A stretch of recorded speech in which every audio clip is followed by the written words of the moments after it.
എന്റെ വീട്ടില് വചനം സംസാരിച്ചുകൊണ്ടിരുന്ന സമയത്ത് എന്റെ ഉള്ളിലേക്ക് ദൈവം ചെയ്ത നന്മകളെ കുറിച്ചൊക്കെ ഞാൻ പറയാനിടയായിരുന്നു. എന്റെ മോന് വന്ന സൗഖ്യത്തെ കുറിച്ച്, എന്റെ കുഞ്ഞുങ്ങൾക്കുണ്ടായ വിടും.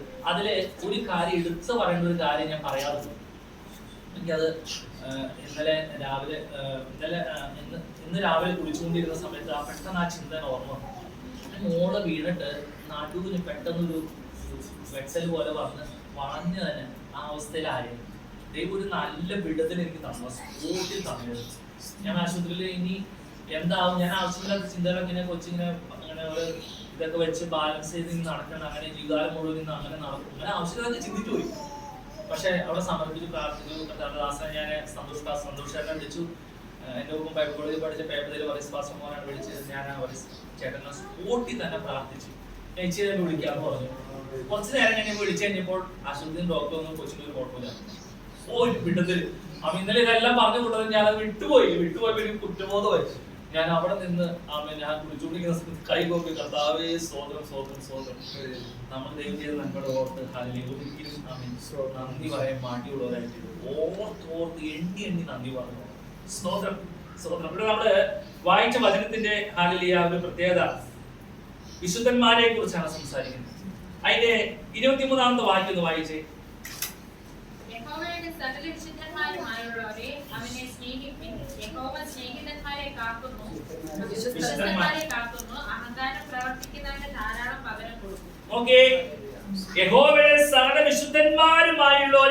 അവനെ സ്നേഹിപ്പിൻ. സ്നേഹിക്കാൻ കഴിയുന്നത് നമ്മുടെ ജീവിതത്തിൽ ഒരു വിശുദ്ധി ഉണ്ടെങ്കിൽ നമുക്ക് സ്നേഹിക്കാൻ കഴിയും. എന്നാൽ വചനം ദൈവമക്കളോട് പറയുക, യഹോവയുടെ സകല വിശുദ്ധന്മാരുമായുള്ളവരെ സ്നേഹിപ്പിൻ. സ്നേഹമാണ് എല്ലാത്തിനും ആധാരമായി നമ്മുടെ ജീവിതത്തിൽ ഉയർന്നു നിൽക്കേണ്ടത്. സ്നേഹമില്ലാത്തൊരു വ്യക്തിക്ക് ജീവിതത്തിൽ പരാജയമാണ്, തോൽവിയാണ് അവന് നേടിയെടുക്കാൻ സാധിക്കുന്നത്. സ്നേഹം എല്ലാത്തിനും വിജയമാണ് കൈവരിക്കുന്നത്. ഒരു ദ്രോഹിക്കാൻ നിൽക്കുന്ന ഒരു വ്യക്തിയെ നാം സ്നേഹിക്കുമ്പോൾ അവന്റെ മനസ്സ് അലിയും, അല്ലെ? അവന്റെ മനസ്സലിയും. ആർക്കും വേണ്ടപ്പെട്ടാതെ തള്ളിക്കളഞ്ഞ ഒരു വ്യക്തിയെ നാം സ്നേഹിക്കുമ്പോൾ അവന്റെ ഹൃദയം തകർന്ന് പൊട്ടി തന്റെ സന്നിധിയിലേക്ക് കടന്നു വരും. ഞങ്ങൾ കഴിഞ്ഞ ദിവസം പരസ്യത്തിന് പോയപ്പോ ഞങ്ങളിങ്ങനെ രണ്ടുപേരെ റോട്ടിൽ വെച്ച് കണ്ടു. ഞങ്ങള് റോട്ടിൽ വെച്ച് കണ്ടതിന് ഒരു പ്രത്യേകതയുണ്ട്. ഞങ്ങളൊരു ഭവനത്തിൽ കയറാൻ വേണ്ടി ഗേറ്റ് തുറക്കുക. അപ്പൊ ഈ കുട്ടി ഉള്ളിലാ, അപ്പൊ ഇങ്ങനെ എത്തിച്ച് തുറക്കുക. അപ്പൊ രണ്ടുപേരും വഴിക്കണം നടന്നു. ആ ഗേറ്റ് തുറന്ന അവിടെ ഒരു പട്ടിയുണ്ട് എന്ന് പറഞ്ഞു. അപ്പൊ ഗേറ്റ് തുറന്നില്ലാണ്ട്. അപ്പൊ ഞങ്ങൾ ഗേറ്റ് തുറന്നിട്ട് ഞങ്ങൾ ആ ലേഖനം അവിടെ വെച്ചിട്ട് ഞങ്ങളിങ്ങനെ സുശേഷ പ്രവർത്തനമായിട്ട് വന്നാ. അപ്പൊ മറ്റൂരാണല്ലോ നമ്മുടെ പാസ്റ്റേഴ്സ് മീറ്റിംഗ് മറ്റൂര്. അപ്പൊ ഞങ്ങള് പ്രവർത്തനമായിട്ട് മറ്റേപാട് സ്പീക്കർ ഒന്നും ഉപയോഗിച്ചിട്ട് വീടുകൾ വിസിറ്റിംഗ് ആയിരുന്നു. അപ്പൊ എനിക്കറിയാം ഇവരുടെ ആ പരിപാടി എനിക്ക് അറിയാലോ എന്ന് പറയുന്നത്. അപ്പൊ നിങ്ങളിപ്പോ അവിടെ പോയിട്ട് ഞങ്ങളിപ്പോ ചെറുതടിക്കാൻ പോയിട്ട് വന്നാ, കഴിക്കാൻ പോയിട്ട്. അപ്പൊ അവര് പറയാണ്, എനിക്ക് മദ്യത്തിന്റെ ഒരു ആസക്തി, അതൊരു രോഗമാണ്, അതെനിക്കുണ്ട് എന്നാ അദ്ദേഹം പറയാ. എന്റെ കുടുംബക്കാരോട് ഞാൻ എന്തോരം പറഞ്ഞിട്ടും അവരത് അംഗീകരിക്കുന്നില്ല. അതൊരു രോഗമല്ലേ നോക്കിയാണ്. അപ്പൊ കൂടെ നിന്ന പാസ്റ്റർമാരോട് അത് രോഗമാണ്. അദ്ദേഹത്തിനെ സമ്മതിച്ചു. ഞങ്ങൾ കുറച്ചു നേരം അദ്ദേഹത്തോട് സുവിശേഷം പറഞ്ഞു. ഈ പ്രായത്തില് ഇങ്ങനെ ജീവിതം നഷ്ടപ്പെടുത്തി കളയരുത്. അപ്പൊ പറഞ്ഞു, പ്രായം 48 ഇനി എന്തൊരു ജീവിതം, ഇനി ഉള്ളത് ഇങ്ങനെയൊക്കെ പോട്ടെ എന്ന് പറയാം. അതല്ല സഹോദര, ഇതിലെല്ലാത്തിലും ഒരു ദൈവപ്രവൃത്തിയുണ്ട്. ഇത്രയും താമസിക്കാനൊക്കെ കാരണം ദൈവത്തിന്റെ ഒരു അനുഗ്രഹം നിങ്ങൾക്ക് വേണ്ടി വെയിറ്റ് ചെയ്യുന്നുണ്ട്. നിങ്ങളൊന്ന് സമർപ്പിക്കാൻ തയ്യാറായി മതി എന്നൊക്കെ പറഞ്ഞ് കീഴിലെ DHC ക്യാമ്പിൽ പോകണം എന്നൊക്കെ പറഞ്ഞ് ഇദ്ദേഹത്തെ കാര്യങ്ങളൊക്കെ പറഞ്ഞു. അപ്പോഴാണ് നമ്മുടെ Babu pastor MT Babu pastor ചെയ്തു വരാം. പാസ്റ്റർ വന്ന് അദ്ദേഹത്തോട് സംസാരിച്ച്, പാസ്റ്റർ ഈ മനുഷ്യനെ പെട്ടെന്ന് കെട്ടിപ്പിടിച്ചു. വാ സഹോദരൻ, നമുക്ക് DHC ക്യാമ്പിലേക്ക്. ഇദ്ദേഹത്തിന് ഭയങ്കര സന്തോഷമായി, ഭയങ്കര. അപ്പൊ ഈ മനുഷ്യൻ അപ്പൊ വീട്ടുകാര് കാണുമ്പോ കുറ്റം പറയും. പുള്ളിക്ക് ആ ഒരു നിരാശയായിരുന്നു. പെട്ടെന്ന് ഒരാൾ ആ സ്നേഹം കാണിച്ചപ്പോ ആ മനുഷ്യന്റെ ഹൃദയം തുറന്ന് സന്തോഷിക്കുന്നു. അത് കണ്ടപ്പോ ഞാൻ ഇത് ചെയ്യേണ്ട ആളല്ലേ എന്ന് കുറ്റബോധം എനിക്ക് തോന്നി. കാരണം ആള് കഴിച്ചോണ്ട് നമ്മളൊരു മയത്തിന് അദ്ദേഹത്തിന്റെ അടുത്ത് നിന്ന്. പക്ഷെ ബാബു പാസ്റ്റർ കൂട്ടില്ലാണ്ട് ചെന്ന്, വാ സഹോദരൻ നമ്മൾ പോവാന്ന് പറഞ്ഞു. ആ സ്നേഹം ആ മനുഷ്യന്റെ ഹൃദയം തുറന്നു. നാം കർത്താവിന്റെ ഹല്ലേലൂയ മക്കളാണ്. കർത്താവായ യേശു ക്രിസ്തു മുഖാന്തരം ഒരു വിശുദ്ധ പദവിയിലേക്ക് മാറി ദൈവമക്കളാണ് നമ്മൾ ഓരോരുത്തരും. നമ്മൾ ഓരോരുത്തരുടെ ഉത്തരവാദിത്തമാണ് സ്നേഹിക്കാനുള്ളത്, സ്നേഹിക്കുവാൻ. ഒന്നും കാണാതെ, പ്രതിഫലം ഒന്നും നോക്കാതെ. കർത്താവായ യേശു ക്രിസ്തു എന്തെങ്കിലും ആഗ്രഹിച്ചതാണോ? നമ്മുടെ പാപത്തെ, കടുഞ്ചുമപ്പായ പാപത്തെ ഹിമം പോലെ കാൽവരിയിൽ വെളുപ്പിച്ചത്, അത് ഏറ്റെടുത്തത് പ്രതിഫലം നോക്കിയിട്ടല്ല. നമ്മളും അതുപോലെ തന്നെ. ഹല്ലേലൂയ. ഇന്നലെ ഞാൻ വണ്ടി ഓടിച്ച് ഷിനുവിന്റെ വീട്ടിലോട്ട് പോവാ. ഷിനുവിന്റെ ഉള്ളിലേക്ക് പോണ വഴി ഇങ്ങനെ ഒരുപാട് വണ്ടികളുണ്ട്. അപ്പൊ 2 കാറിന്റെ ഇടയ്ക്കിടെ ഞാൻ ബൈക്ക് കൊണ്ട് പോയിക്കൊണ്ടിരിക്കും. ഷിനുവിന്റെ വീട് എത്താറായപ്പോ ബേനാചേട്ടൻ വിളിച്ചു. അപ്പോ ബേനാചേട്ടൻ വിളിച്ചപ്പോ ഫാസ്റ്റ് ഫുഡ് ഞാൻ വീടെത്താറായി, ഇവിടെ വീടെത്താറായിട്ട് ഞങ്ങള് പറവൂർക്കാലില് നല്ല ബ്ലോക്ക് ആണെന്ന് പറഞ്ഞു. ആ ബ്ലോക്ക് കണ്ടുകൊണ്ടാണ് ഞാൻ വന്നത്. ഞാൻ വീട്ടിൽ വന്നപ്പോ ഷിനു ഒരു കൂട്ടായ്മ യോഗം പോലും ബേനാചേട്ടൻ മുടക്കാൻ ആഗ്രഹിക്കുന്നത്, ഒരു പ്രാർത്ഥന പോലും. അതെല്ലാവരും വരും. ഈ അമ്മച്ചിക്കും അപ്പച്ചനും ശാരീരികമായി ഇത്രയും പ്രായമായില്ലേ, ആ പ്രായമായതിന്റെ ബുദ്ധിമുട്ട്, അല്ലെങ്കിൽ അമ്മച്ചിയും അപ്പച്ചനും മുടക്കൂല, പ്രാർത്ഥിക്കൂല. ഞാൻ അവിടെ നിന്ന് ഞാൻ മനസ്സൊന്നും അവകാശം വന്ന പ്രതിഫലം കർത്താവ് തന്നെ. ഒന്നും പ്രതീക്ഷിച്ചിട്ടല്ല.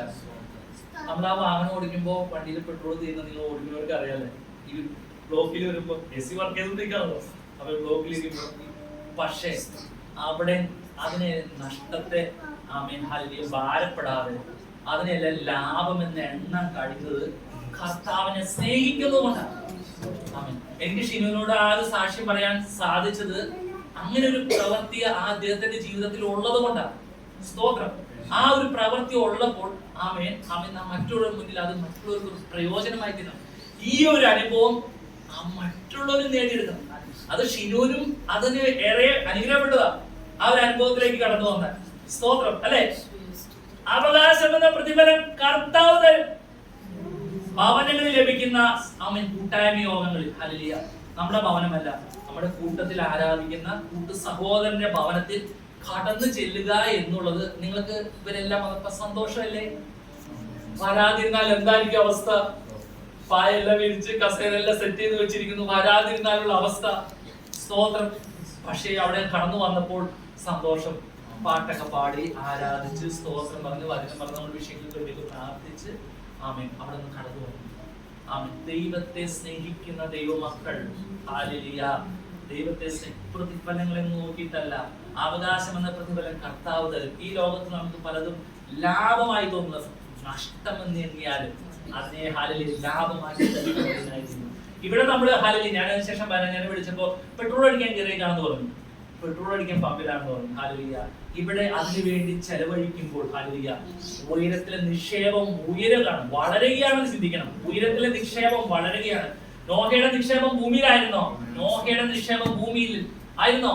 ഭൂമിയിലായിരുന്നോ? ഭൂമിയുടെ എല്ലാം പെട്ടകത്തിന് വേണ്ടി ചെലവഴിച്ചു, ഒരു മടിയും കൂടാതെ. ഉയരത്തിലെ നിക്ഷേപം വർദ്ധിക്കുവാനിടയായി.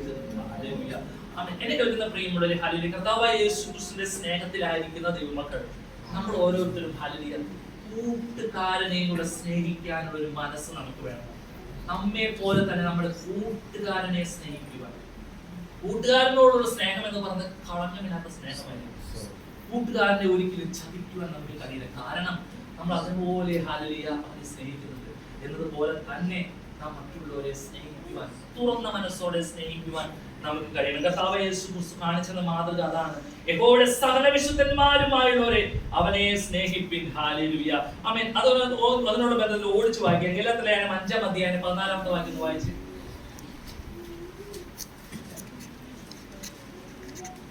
കൂട്ടുകാരനെ നിന്നെ പോലെ തന്നെ സ്നേഹിക്കണം എന്നുള്ള ഏകവാക്യത്തിൽ ന്യായപ്രമാണം മുഴുവനും അടങ്ങിയിരിക്കുന്നു. നിങ്ങൾ അന്യോന്യം കടിക്കുകയും തിന്നുകളയുകയും ചെയ്താലോ ഒരുവനാൽ ഒരുവൻ ഒടുങ്ങിപ്പോകാതിരിക്കാൻ സൂക്ഷിച്ചുകൊള്ളി. നോക്കിയേ, നമ്മുടെ കൂട്ടുകാരനെ നമ്മെ നിന്നെ പോലെ തന്നെ സ്നേഹിക്കണം. എന്നെ പോലെ തന്നെ ഞാൻ എന്റെ കൂട്ടുകാരനെ സ്നേഹിക്കണം. അങ്ങനെ കൂട്ടുകാരനെ സ്നേഹിക്കുമ്പോൾ ഈ ന്യായപ്രമാണം അതിൽ നിവർത്തിക്കുക. ഈ പ്രമാണം അതിൽ നിവർത്തിക്കുക. കർത്താവായ യേശു ക്രിസ്തുവിന്റെ സ്വഭാവം എന്താണെന്ന് ചോദിച്ചാൽ നമുക്ക് എന്ത് പറയാൻ പറ്റും? കർത്താവായ യേശു ക്രിസ്തുവിന്റെ സ്വഭാവം സ്നേഹമാണ്. God is love. ദൈവത്തിന്റെ സ്വഭാവം സ്നേഹമാണ്, ഭാഷ സ്നേഹമാണ്, പ്രവൃത്തി സ്നേഹമാണ്. ആ കർത്താവായ യേശു ക്രിസ്തുവിന്റെ രക്തത്താൽ വീണ്ടെടുക്കപ്പെട്ട ദൈവമക്കളാൽ ഞാൻ നിങ്ങളും നമ്മളുടെയും സ്വഭാവവും നമ്മളുടെയും ഭാഷയും നമ്മളുടെയും പ്രവൃത്തിയും സ്നേഹമായി തീരണം. ആ സ്നേഹത്തിലൂടെ കടന്നു വരുമ്പോൾ അനേകർക്ക് നമ്മളൊരു ആശ്വാസമായി തീരുകയാണ്. സ്നേഹത്തിലൂടെ കടന്നു വരുന്ന ഹല്ലേലൂയ പ്രിയ ദൈവമക്കളെ, അവരെ എന്താ ദൈവം ചെയ്യുന്നത് അറിയാമോ? യഹോവ വിശുദ്ധന്മാരെ കാക്കുന്നു. യഹോവ വിശുദ്ധന്മാരെ കാക്കുന്നു, പരിപാലിക്കുന്നു. ആമേൻ. ആ വിശുദ്ധിയുടെ പദവിയിൽ ജീവിച്ചാൽ ഹല്ലേലൂയ ഈ ഭൂമിയിലെ എന്തെല്ലാം ക്ലേശങ്ങളും നഷ്ടങ്ങളും വന്നാലും അതിനെല്ലാം ലാഭമാക്കി തീർക്കുന്ന ഒരു വലിയവനായ ദൈവം എന്നോടും നിങ്ങളോടും കൂടെയുണ്ട്. ഈ കർത്താവിന്റെ കാര്യങ്ങളിൽ നാം നമ്മെ തന്നെ ഒന്ന് സമർപ്പിച്ചാൽ ഹല്ലേലൂയ അത്ഭുതങ്ങളാണ് നമ്മളിലൂടെ കടന്നു വരുന്നത്. അത്ഭുതങ്ങളിൽ ഹല്ലേലൂയ. എന്നെ കേൾക്കുന്ന പ്രിയമുള്ളവരെ, അതുകൊണ്ട് തൊട്ട് താഴെ വായിക്കുന്നു, യഹോവയിൽ പ്രത്യാശയുള്ള ഏവരുമേ ധൈര്യപ്പെട്ടിരിപ്പിൻ, നിങ്ങളുടെ ഹൃദയം ഉറച്ചിരിക്കട്ടെ. ഹല്ലേലൂയ. ഈ വിശുദ്ധിയുടെ പദവിയിൽ ജീവിക്കുന്ന ദൈവമക്കളോട് പറയുക, ആമേൻ ആമേൻ. ഈ ലോകത്ത് അനേകം പ്രതികൂലങ്ങളായ കാറ്റും കോടും എന്ന് പറഞ്ഞ ലോകത്തിൻ്റെതായ പ്രശ്നങ്ങൾ, ഭവനത്തിൻ്റെതായ പ്രശ്നങ്ങൾ, കുടുംബത്തിൻ്റെതായ പ്രയാസങ്ങൾ, ഹല്ലേലൂയ. വിശ്വാസഗോളത്തിൽ നിൽക്കണമെന്നുണ്ടെങ്കിൽ വില കൊടുക്കണം കേട്ടോ. വില കൊടുക്കണം, വില കൊടുക്കണം, വില കൊടുത്ത് നിൽക്കണം. ഒരു സഭയിൽ ശുശ്രൂഷിക്കണമെങ്കിൽ വില കൊടുക്കണം, വില കൊടുക്കണം. ഏതൊരു ജോലി സ്ഥലത്ത് നിൽക്കുമ്പോഴും ചിലപ്പോൾ വില കൊടുക്കണം. വിശ്വാസത്തിന് വേണ്ടി വില കൊടുക്കണം. ഇപ്രകാരം വില കൊടുക്കുമ്പോൾ ദൈവത്തിന്റെ വചനം പറയുക, യഹോവയിൽ പ്രത്യാശയുള്ള ഏവരുമേ, യഹോവയിൽ പ്രത്യാശയുള്ള ഏവരുമേ ധൈര്യപ്പെട്ടിരിപ്പിൻ, ധൈര്യപ്പെട്ടിരിപ്പിൻ. നമ്മളോട് ഇപ്പൊ എന്തെങ്കിലും ഒരു വിഷയം നമ്മുടെ ജീവിതത്തിൽ കടന്നു വന്നു, നമുക്ക് ആകെ പ്രയാസമായിട്ടിരിക്കുക, ആരോടൊന്നും പറയാൻ പറ്റുന്നു. അടുത്ത ഒരാൾ വന്നിട്ട് പറയാ, ധൈര്യപ്പെട്ടിരിക്കും, ധൈര്യമായിട്ടിരിക്കും, കർത്താവ് കൂടെ ഉണ്ടെന്ന് പറയുമ്പോ ഒരു എനർജി ഫീൽ ചെയ്യണമെന്ന് തോന്നിയിട്ടുണ്ടോ? ഭാരപ്പെട്ടിരിക്കുമ്പോൾ ഹല്ലേലൂയ, ഒരു രോഗത്തിന്റെ എന്തെങ്കിലും ഒരു അവസ്ഥയിൽ ഹല്ലേലൂയ ക്ഷീണിതനായിരിക്കുമ്പോൾ ധൈര്യപ്പെട്ടിരിക്കും, കർത്താവ് കൂടെയുണ്ട്. ആ വാക്കിനൊരു പവറുണ്ട്. അതല്ലാതെ അവിടെ കടന്നു വന്ന് ഒരു വിശുദ്ധന്മാരാണ് പറഞ്ഞത്, അവിടെ കടന്നു വന്ന് ഷോ ഷോ എന്ന് പറഞ്ഞ് അവരെ കൂടെ വല്ലാത്തൊരവസ്ഥയിലാക്കി, കസേരയിൽ ഇരിക്കുന്നവരെ കട്ടുമ്പ കിടക്കുന്ന അവസ്ഥയിലാക്കരുത്. സ്തോത്രം. ധൈര്യപ്പെട്ടിരിക്കുന്നു പറഞ്ഞു, അവരങ്ങനെ ധൈര്യപ്പെടണം. ചില വാക്കുകൾക്കൊക്കെ പവർ ഉണ്ട് അല്ലെ? ഇല്ല, നിങ്ങൾ ഡോക്ടർമാര് ആശുപത്രിയിലൊക്കെ ചെല്ലുമ്പോൾ നിങ്ങൾ ഡോക്ടർമാരെന്ന് പറഞ്ഞാൽ കുഴപ്പമില്ല, അതൊക്കെ ഒരു മാറും. പക്ഷെ ഭയങ്കര സീരിയസ് ആയിരിക്കും. ഒന്ന് പറയൂ, നേരം തുറന്നു പറയൂ, തുറന്നു പറയുക. ഭയങ്കര സീരിയസ് ആയ കാര്യങ്ങളൊക്കെ ആയിരിക്കും. അപ്പൊ മാറും. കർത്താവ് ഇവിടെ നിങ്ങളുടെ ദൈവത്തോട് പ്രാർത്ഥിക്കുന്നൊക്കെ പറഞ്ഞെടുക്കുന്നു. ആമേൻ. ചില വാക്കുകൾ ഹല്ലേലൂയ ധൈര്യപ്പെടുന്നതായിരിക്കും. ആമേൻ. പ്രത്യേകിച്ച് നമ്മളോട് ഒരു അടുപ്പം കാണിക്കാതെ നിൽക്കുന്ന ആളുകൾക്ക് എന്തെങ്കിലും ബുദ്ധിമുട്ട് കടന്നു വരുമ്പോൾ അവിടെ കടന്നു അവരുടെ ഹൃദയത്തിന് സന്തോഷം, ആനന്ദം നൽകണം. അവർ കുറ്റബോധം കൊണ്ട് ഹല്ലേലൂയ അവര് പിന്നെ നമ്മൾ ഒരിക്കലും അവരെ ആ രീതിയിൽ നമ്മൾ കാണില്ല. നമ്മളെപ്പോഴും ഒരു കൂടപ്പറപ്പിനെ പോലെ, കൂടപ്പറപ്പ് ഒരു അപ്പനും അമ്മയ്ക്കും ഉണ്ടായ മക്കളെ പോലെ നമ്മളെ കാണുന്നു, അതുപോലെ സ്നേഹിക്കും. ആമേൻ. അപ്പൊ ധൈര്യപ്പെട്ടിരിക്കുക എന്ന് പറഞ്ഞത് ഒന്ന് രണ്ട് പേർക്ക് ഒതുങ്ങിയത് മാത്രമല്ല, ഇവിടെ കടന്നു വന്ന് ദൈവത്തെ ആരാധിക്കുന്ന എല്ലാ ദൈവമക്കളോടും പറയുകയാണ്, ആരോട് പറയുമ്പോഴും ആരെ ആശ്വസിക്കുമ്പോഴും ധൈര്യപ്പെട്ടിരിക്കാൻ കർത്താവ് കൂടെയുണ്ട്. അതിന്റെ വചനം പറയുന്നത്, യഹോവയിൽ പ്രത്യാശയുള്ള ഏവരുമേ ധൈര്യപ്പെട്ടിരിപ്പിൻ, നിങ്ങളുടെ ഹൃദയം ഉറച്ചിരിക്കട്ടെ. ഹൃദയം ഉറച്ചാലുണ്ടല്ലോ ഹല്ലേലൂയ, ആമേൻ, ഏത് ലോകത്തെയും പ്രതികരിക്കാൻ സാധിക്കും, തടഞ്ഞു നിർത്താൻ സാധിക്കും. ആമേൻ. പെട്ടെന്ന് എന്തെങ്കിലും ഒരു ബുദ്ധിമുട്ടൊക്കെ വന്ന് നമ്മള് ആ രോഗത്തെ വല്ലാതെ ഉയർത്തിയാൽ ആ രോഗം വലിയ ആളാവും, ഭയങ്കര കിങ്ങാവും, നമ്മൾ ഒന്നുമല്ലാതെ ആയി തീരും.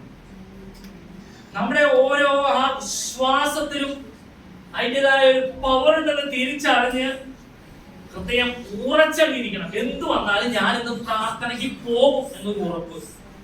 അതല്ലാതെ പുറമേ കാണുന്ന ആമേൻ കാറ്റും മഴയും കോളും കണ്ട് ഇനിയിപ്പോ ആ സംസാരിച്ച് ആ ബെഡിൽ കിട്ടുന്ന ഇതുപോലുള്ള ബ്ലാങ്കറ്റ് ഒക്കെ ഉണ്ടെങ്കിൽ അതിനൊരു സുഖമുണ്ടല്ലോ, അതൊരു സുഖമുണ്ടല്ലോ. നമ്മെ എവിടേക്ക് എത്തിക്കണം അറിയാമോ? നന്ദിയില്ലാത്തൊരു വ്യക്തിയിലേക്ക് എത്തിക്കുക. നന്ദിയില്ലാത്തൊരു വ്യക്തി. ഇന്ന് മഴ ഇത്രയേറെ ശക്തിയിൽ, ഇന്ന് രാവിലെ പെയ്ത മഴ ഇല്ലാതെ വെയിൽ വരുമ്പോഴോ ഇതൊന്നും ഓർമ്മോ? ആമേൻ. നാം ദൈവത്തിന്റെ സന്നിധിയിൽ ഉറച്ചിരിക്കണം. എനിക്ക് പോകാൻ കഴിയുമെങ്കിൽ ഞാൻ നിർബന്ധമായും പോയിരിക്കണം. പ്രാർത്ഥന യോഗങ്ങൾ, കൂട്ടായ്മ യോഗങ്ങൾ, ആരാധനയ്ക്ക്, ഉപവാസ പ്രാർത്ഥനയ്ക്ക് കുറച്ച് പേരോട് പോയി. ഇപ്പൊ ഈ ഉപവാസ പ്രാർത്ഥനയ്ക്ക് ഒരു ട്രെൻഡ് എന്ന് പറയുന്നത് 4, 3, 7 പേരാ. ബാക്കിയുള്ളവരൊക്കെ വീട്ടിലിരിക്കും. ഇവരുടെ ഹൃദയം ഉറച്ചാണോ ഇരിക്കണേ അതോ ഇളകിയാണോ ഇരിക്കണേ? സ്തോത്രം. നാം ദൈവത്തെ സ്നേഹിക്കുന്നു എന്നുള്ളതിന് തെളിവെന്താ? നാം ദൈവത്തിന്റെ സന്നിധിയിൽ കടന്നു വരുന്നു അല്ലേ? നന്ദി പറയണം, സ്തോത്രം പറയണം. ദാവീദ് പറഞ്ഞേ, നാം ഒന്നിച്ച് അവന്റെ നാമത്തെ ഉയർത്തുക. നാം ഒന്നിച്ച് അവന്റെ നാമത്തെ ഉയർത്തുക. ഇവിടെ കടന്നു വരുമ്പോൾ നമ്മൾ എന്തിനാ കടന്നു വരുന്നത്? ഒന്നിച്ച് കർത്താവിന്റെ നാമത്തെ ഉയർത്തുവാൻ. ഹല്ലേലൂയ. ആമേൻ. അപ്രകാരമായി നാം ദൈവത്തിന്റെ സന്നിധിയിൽ കടന്നു വന്നിരിക്കുന്ന ദൈവമക്കൾ, ഹല്ലേലൂയ, മനസ്സിലാക്കണം. ഹല്ലേലൂയ, നാം ഉറച്ച ദൈവമക്കളാണ്, ഉറച്ചിരിക്കുന്ന ദൈവമക്കളാണ്. കർത്താവിന്റെ പാതയിൽ ഹല്ലേലൂയ നാം ആയിരിക്കുന്നു. ആമേൻ. അന്ന് പ്രാർത്ഥനയ്ക്ക് വേണ്ടി ഞായറാഴ്ച രാവിലെ ഒരുങ്ങി കടന്നു വരുന്നു. ഹല്ലേലൂയ. ഞാൻ ഇപ്പോഴും പറയുന്നത്, നമ്മൾ ഞായറാഴ്ച രാവിലെ പ്രാർത്ഥന 10 മണിക്ക് ആരംഭിക്കുമെന്ന് പറഞ്ഞാൽ 10 മണിക്ക് എത്താൻ നമുക്ക് കഴിയണം. അതാ ഏറ്റവും വലിയ പ്രത്യേകത. 10 മണിക്ക് എത്താൻ കഴിയണം. കുഞ്ഞുങ്ങളാണെങ്കിലും ഞാനിതൊക്കെ പറയുമ്പോൾ എന്നോട് ആർക്കും പ്രയാസം, വിഷമം തോന്നുന്നു. നമ്മൾ 10 മണിക്ക് പ്രേയർ ആയിരുന്നു. ആ സമയത്ത് ഹൃദയം ഉറച്ചിരിക്കാത്തതുകൊണ്ടല്ലേ 10:15 ആവണത്, 10:10 ആവണത്, 10:30 ആവണത്. ഇതിന് കാരണം എന്താ? ആ ഹൃദയത്തിന് അതിൻ്റെതായ ഒരു ഉറപ്പില്ലാത്തതുകൊണ്ടല്ലേ. ഉറച്ച ദൈവമക്കൾ എന്ത് ചെയ്യും? പ്രാർത്ഥിച്ചൊരുങ്ങി സമയത്തിന് കടന്നു വന്ന് കർത്താവിന്റെ സന്നിധിയിൽ മുട്ടുമടക്കും. ഇവിടെ കടന്നു വന്ന് നാട്ടുവിശേഷം പറയുന്നത് ശരിയാണോ തെറ്റാണോ? ദൈവസന്നിധിയിൽ കടന്നു വരുന്നത് കർത്താവിന് സ്തോത്രം അർപ്പിക്കാനാ, ദൈവം ചെയ്ത വിടുതലിനോർത്ത് നന്ദി പറയാനാ. ഇവിടെ കടന്നു വന്ന് ഹല്ലേലൂയ വണ്ടി സർവീസിന് കൊണ്ടുപോയതും വണ്ടി ടെസ്റ്റിന് കൊണ്ടുപോയതും ഇവിടത്തെ കാര്യമല്ല പറഞ്ഞു. ഇപ്പൊ അവിടെ അങ്ങനെ ആരും സംഭവിച്ചിട്ടില്ലല്ലോ. വണ്ടി ടെസ്റ്റിന് പോയതും പിന്നെ ലൈസൻസ് എടുക്കാൻ പോണതും അങ്ങനെ ഇങ്ങനെ കാര്യങ്ങളെല്ലാം പറയേണ്ട സ്ഥലം ഇതല്ല. സാക്ഷ്യം പറയുമ്പോൾ നമുക്ക് ചെയ്ത നന്മയുടെ ഓർത്ത് സാക്ഷ്യം പറയാം.